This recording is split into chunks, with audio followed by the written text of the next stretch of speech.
Mark Nelson is the founder of the Peace Mark Initiative. Nelson is the founder of Peace Innovation Lab at Stanford, and he's discovered the magic formula to calculate peace in the world. Please welcome to the stage, Mark Nelson.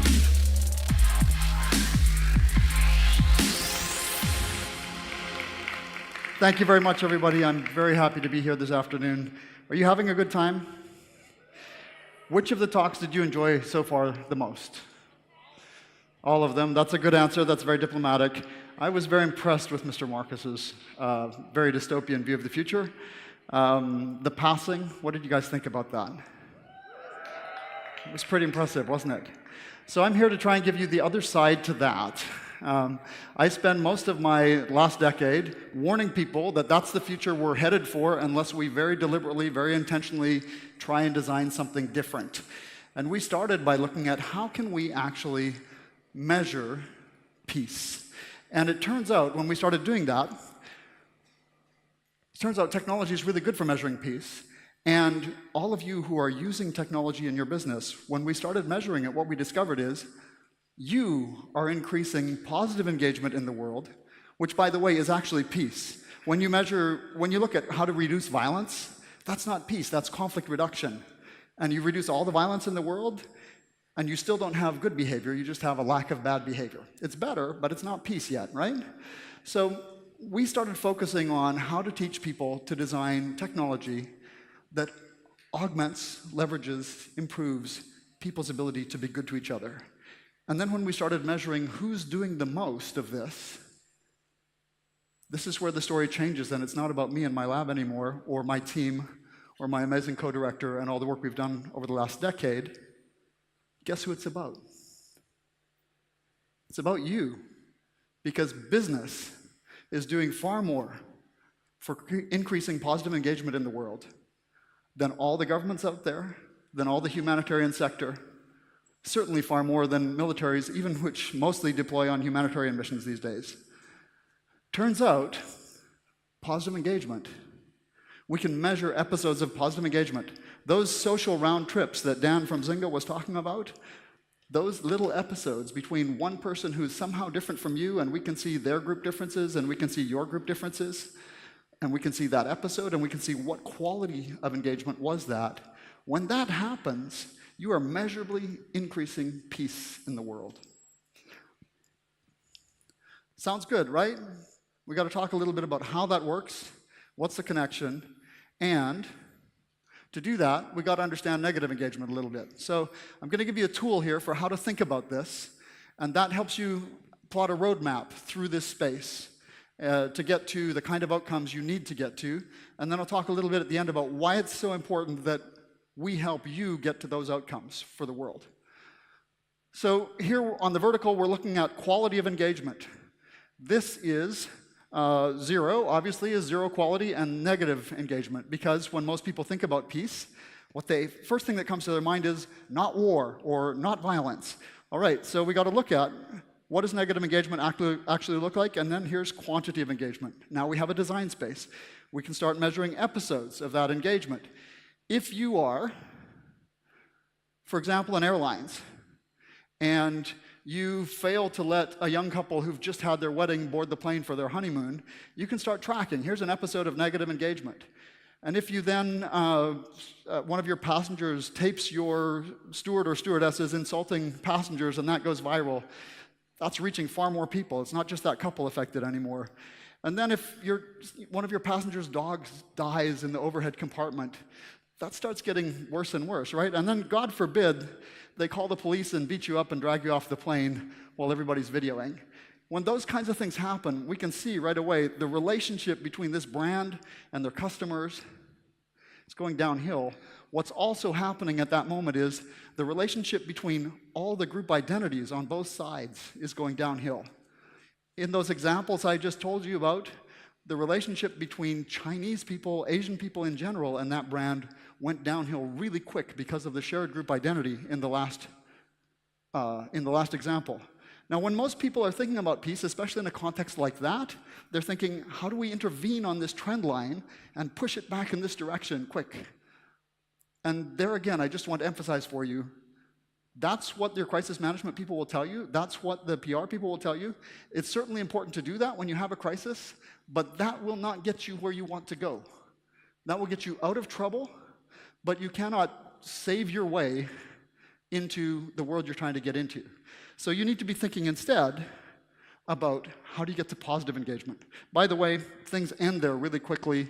That's also how the share price goes if you're that brand. So big lesson here is avoid this space whenever you can, but the best way to avoid this space is not to figure out how to do interventions on that trend line. The best way to avoid this space, which in the literature is called negative peace, by the way, and I want to just emphasize, it's just conflict reduction, conflict resolution.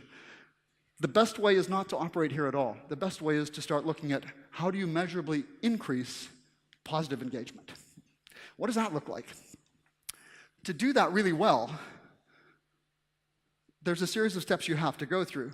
The first thing I want to draw your attention to is, yes, you're trying to get out there to the right, up and to the right. And in this design space up here, here's the good news. Nobody actually knows how good we can be to each other yet. As a species, even without using technology to increase our ability to engage with each other positively, we still don't know. We don't have a clue how good we can be to each other yet. This is uncharted territory. And as you'll see in a little moment here, a bunch of that uncharted territory is full of new wealth. So let's look at how you get up there. First of all, you got to make somebody aware. Person A, person B have to become aware of each other, or if you're a brand, your customer, by the way, everybody's a customer. It isn't just your employees. It isn't just the person paying you cash. It's also your employees. It's also your shareholders. It's also your regulators. It's also your suppliers, your distributors. They're all customers. They're just paying you in different kinds of currency. But you got to increase awareness between you and them. To do that, once you do that well, you can start eliciting attention. In this modern world with all these digital technologies, here's what I want you to see. These technologies augment our ability to do this. So an example of awareness technology, you have an alert on your phone that suddenly goes ding. Now you're aware somebody's trying to reach you. You start directing your attention to that. You see, oh, Ben sent me a text. You don't know what the text said yet, but you're well into the attention zone and you're moving towards communication. And here we have to go on a little side trip because this is the theme of the conference, squarely in the communication space, conversation. And I need you to see that this is pretty basic for some of you, but good to remember, there are two kinds of conversations. Conversation you have with your customer that you have full control of, and then the conversation your customer has about you to everybody else that you have very little control of. And the only way you can influence that is with the first conversation. But the magic all happens in the second conversation. That's where all the leverages, that's where all the network effects are. Here's the other thing I want you to see. Conversation is a cost. It's an investment. You have to be prepared to make that investment, and you typically don't get your money back at the end of the conversation. We're going to talk later on the panel about ROI on these kinds of things. The ROI doesn't happen here, so be prepared to make that investment and be prepared to wait for the return on that investment. Two examples for why that second conversation is magic. How many of you have tracked how big Tesla's marketing budget is compared to every other major car company's marketing budget? Raise your hand if you've been tracking that. Okay, it's a tiny fraction of every other car company. They do no advertising, and they have a bunch of super passionate people who are out there advocating for them, being ambassadors of the brand. That's the kind of situation you really want to be in. You can move more of your value up the value chain that I'm showing you to where it really generates income if you don't have to spend it down there. The other reason it's magic, Robert Cialdini. Does that name ring a bell for anybody? All right, good. Some of you have read that. If you haven't, go read his books. When people say things about your brand themselves, rather than you saying it to them, they incorporate what they say into their identity. You are doing identity design at that moment. It's a sacred thing. Treat it like that. Okay, remember, not generating revenue, but it's vital to get to revenue. So if we come back to this framework, when you do communication well, you get those conversations, you get them positive, you get those second-order conversations happening. That enables coordination. By the way, communication technologies, Messenger, chatbots, Skype, all of these things, fairly obvious, right? If you do that well, then you can start saying, here's our web page, our store's located here, it's open at this hour, those kinds of things. Now we're squarely into the realm of coordination technologies.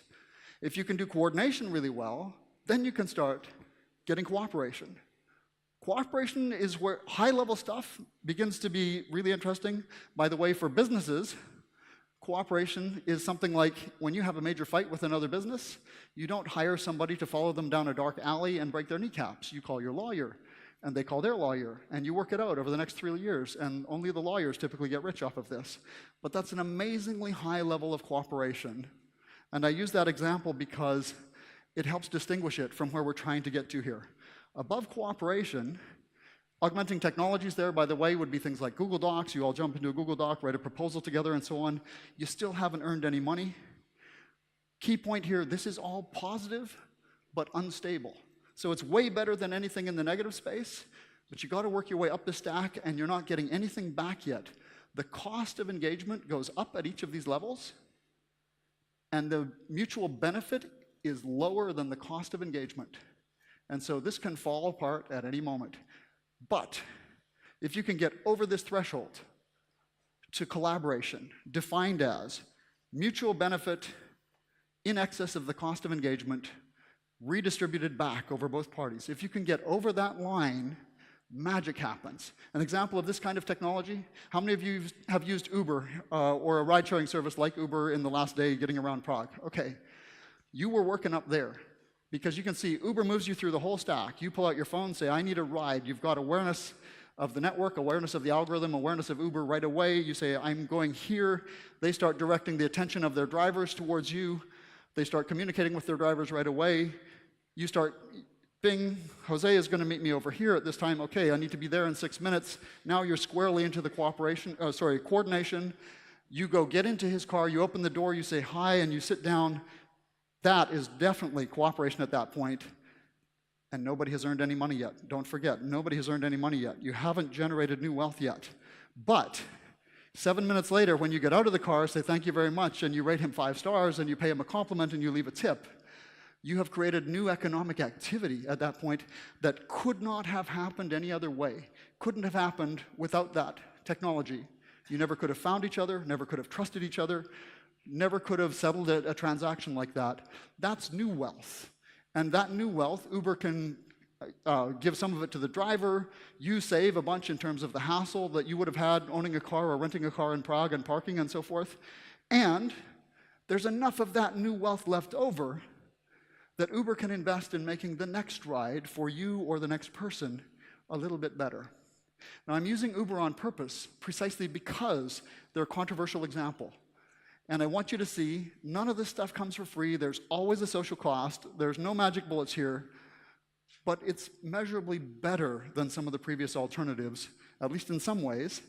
And from a brand perspective, as lousy as they've treated the women in their company, for example, as antagonistic as they've been with city governments and so forth, in spite of all that, because they got that far up the stack, they have time and cushion to hopefully work those things out with their new CEO. If they hadn't got over that threshold, they wouldn't have the time, they wouldn't have the cushion, they would have been out of business a while ago. So you're trying to get at least there, and if you can do that, because there's that little bit of new wealth that can be reinvested in making the next transaction even better, now you've got something that isn't just sustainable, it's scalable.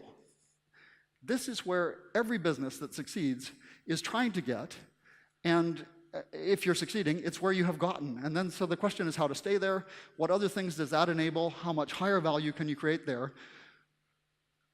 The key takeaway here is that's sustainable, that's scalable, and this is the domain that our lab works in. This is where we spend all our time investigating how do we help people get here, how do we help people stay here, and how do we help together design a world where we're all asking, how good can we be to each other? And we're all looking at how do we embed that into our technology so it happens as automatically as possible. And we're all thinking about how do we pay attention to those second-order effects? How do we drive that? And then that question mark, up and to the right again, I just want to remind you, nobody knows yet how good we can be to each other. And when you invent another technology that goes up that stack, or when you work with a brand that is trying to figure out how to get up that stack, or is up there and trying to figure out how to make it more beneficial for more people, you are helping to measurably increase positive peace in the world. Business people are the new heroes here. In many cases, there's a lot of people out there, there's kind of three basic beliefs about business and peace. There's a lot of people who are like, business is bad for peace. And then there's kind of the neutral position, well, it depends on how you do business, whether it's good for peace or bad for peace. And then we thought we were taking the strong position, which was business can be good for peace if you design it right. And then last year, at the Positive Peace Conference at Stanford, a young PhD student from Finland came to me, Tilman Bauer, and he asked me what I am calling now the Tilman-Bauer hypothesis. He said, Mark, I think we've got it all wrong. I think the purpose of business is peace, and profit is a really nice side effect. It's the reward we give each other for helping to create more peace. That's the fundamental value that allows everything else to be created. I think he's right. And as a person who's involved in helping to design the culture of your organization and how you treat all your stakeholders, you are a part of that mission, and you get to decide if you're going to design your business. So that's a big part of the value you create. So we're trying to help you get paid for that, because there's a big structural problem in the world. Right now, you don't even get recognized for all the peace you create in the world, let alone get paid for it. And when you don't get paid for it, obviously that's bad for your business, but guess who it's really bad for? It's bad for the rest of the world. Guess why? Because when you don't get paid for the peace value you create, you don't help to generate a price signal for the value of peace in global capital markets. And that means if there's no price signal for the value of peace, the money doesn't flow. All that, the money in your pension fund, the money in your health insurance fund, all those trillions and trillions of dollars that every day are looking for a good investment, the only good investments available to them, if you're not getting paid for peace, are non-peaceful investments. So it's vital that, in fact, you get paid for this. And to do this, we published a paper a few weeks ago. It will be live on the Frontiers of Psychology journal on a peace data standard. The City of The Hague and the Dutch government are working with us to make this the Hague peace data standard, just like the Hague Convention. And what that enables is peace credits. What that enables is every business to report the peace they're creating in the same way and be issued peace credits that are just like carbon credits for peace. And if you want to be part of that, and I hope you do, I'm going to ask you to reach out to us now and see how we can work together on that. Thank you very much.